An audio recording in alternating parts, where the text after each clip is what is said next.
The day my own daughter looked me in the eyes and said, "Dad, you're too weak to live alone," I thought she was worried about me. I couldn't have been more wrong. By sunset, she had secretly sold the home my late wife and I spent 40 years paying for. I packed one small suitcase, checked into a cheap roadside motel without saying a single angry word, and watched her smile as she believed she had won. But before dinner that same evening, someone knocked on her door with a court letter that changed everything. If you enjoy emotional family stories filled with unforgettable twists and meaningful life lessons, I'd truly appreciate you subscribing to Behind Dad. And before we continue, I'd like you to know that the pictures shown throughout this video are creative visual dramatizations inspired by this story. They are not real photographs from my family's life. My name is James Carter. I'm 71 years old, and until that week I believed my daughter Emily would always protect me the way I had protected her since the day she was born. After my wife Margaret passed away 3 years earlier, the house became my entire world. Every room held a memory. Her favorite rocking chair still sat beside the living room window. Her flower garden still bloomed every spring. I spoke to her photograph every morning because somehow it made the silence easier to carry. Emily started visiting more often. At first I felt grateful. She brought groceries, cooked dinner, and insisted she only wanted to help.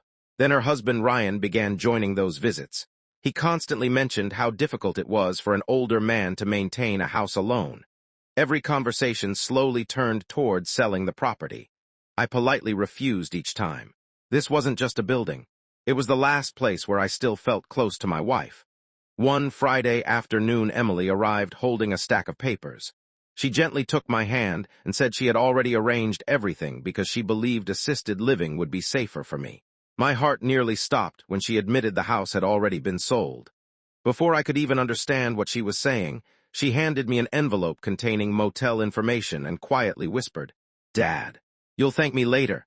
I picked up my suitcase without arguing, but as I walked toward the front door, my phone vibrated. The screen showed an unknown number from the county courthouse.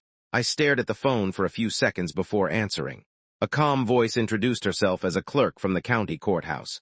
She asked me one simple question. "Mr. Carter, have you personally approved the sale of your property?" My heart began racing. I quietly answered, "No."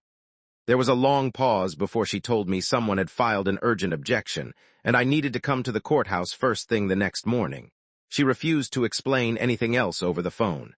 As the call ended, I looked through the motel window and wondered how my life had changed so completely in just one afternoon. That tiny motel room felt colder than anywhere I had ever slept. I sat on the edge of the bed holding the old photograph of Margaret that I always carried in my wallet. I kept asking myself where I had gone wrong. Had I trusted too easily?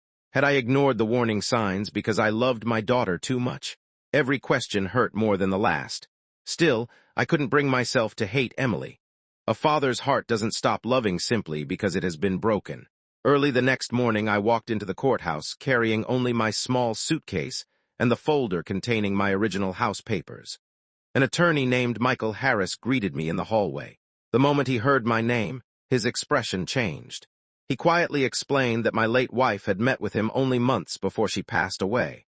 Margaret had created additional legal protections for our home because she feared someone might one day pressure me into giving it away.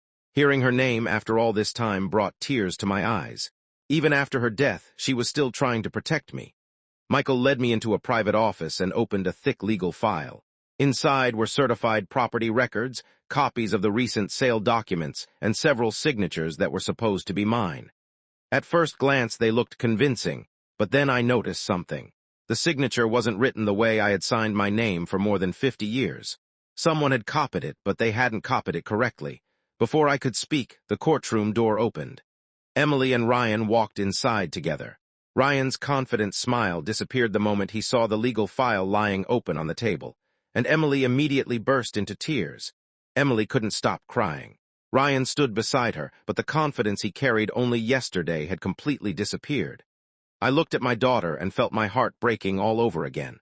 I wanted someone to tell me there had been a misunderstanding, but deep inside I already knew this wasn't a mistake. It was a choice, a painful choice made by the people I trusted most. Michael quietly asked everyone to sit down before opening the final section of the legal file. He explained that Margaret had created an irrevocable living trust almost a year before she passed away. She had told him she worried that grief, financial pressure, or outside influence could one day lead someone to make a terrible decision involving our home. According to the trust, I held the exclusive lifetime right to live in the property. No child, relative, buyer, or third party could legally sell, transfer, or remove me from the house without my written approval and an independent legal review. Every document had been properly recorded with the county years earlier. The sale Emily arranged had no legal authority because the trust automatically blocked it. Ryan finally admitted everything. His business had been losing money for months, and debt collectors were calling every day. He believed selling my house would solve their financial problems before I ever discovered the truth. He confessed that he convinced Emily I would be happier in assisted living and promised they would secretly buy another home for me later. Emily broke down completely.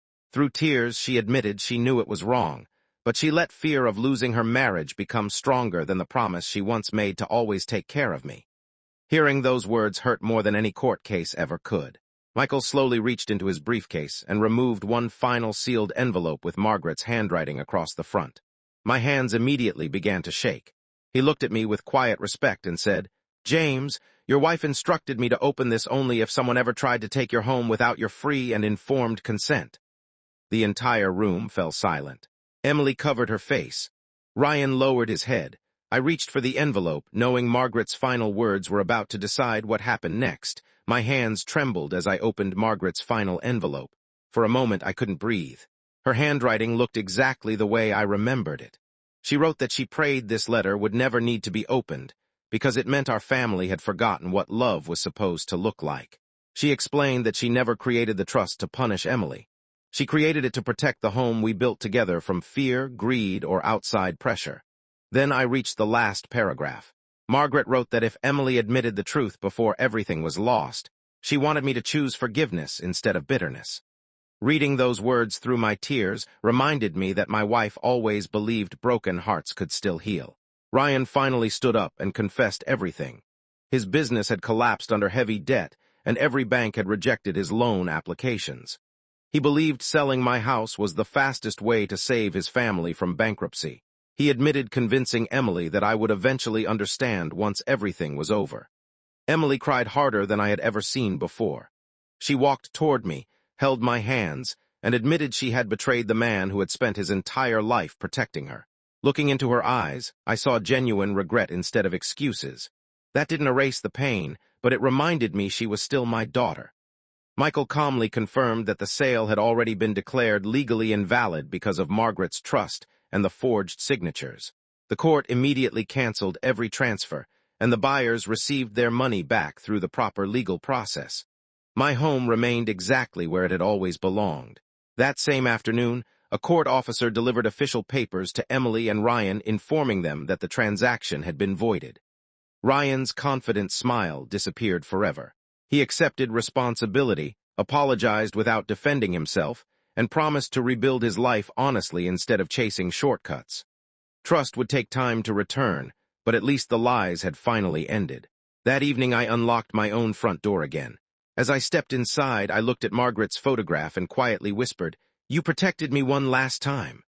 I realized a home isn't saved by walls or paperwork alone. It's saved by the people willing to stand for truth when everything else falls apart. If this story touched your heart, please leave a comment because your words may encourage another family to choose honesty before it's too late. Share this story with someone who believes parents deserve love, respect, and gratitude while they are still here. Thank you for spending this time with me on Behind Dad. Remember, the strongest foundation any family can build isn't made of bricks. It's built with truth, loyalty, and